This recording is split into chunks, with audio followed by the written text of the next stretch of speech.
देखो बच्चों, ये हमारे पास कितनी सारी ABCD है। तो आज हम सीखेंगे A for apple, B for ball। तो चलो सीखते हैं।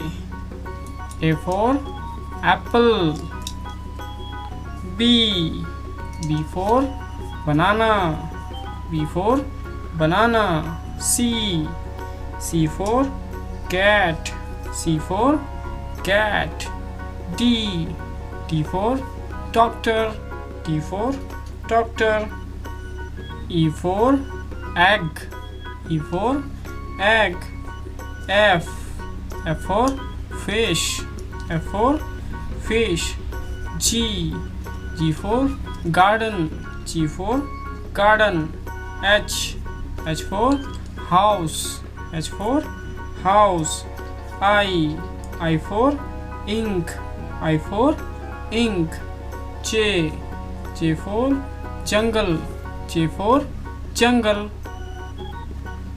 K for kite, K for kite, L for lamb, L for lamb, M for mango, M for mango, N for nose, N for nose, O for owl, O for owl, P for parrot, P for parrot, Q for queen, Q for queen, R for rain, R for rain, S for ship, S for ship, T for tiger, T for tiger, U for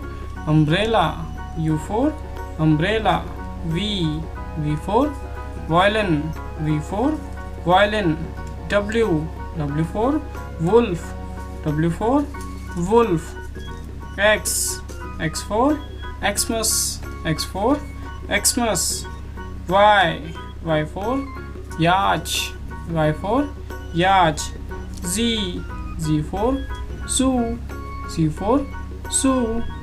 video अच्छा लगा हो तो channel को subscribe जरूर करें। Thank you.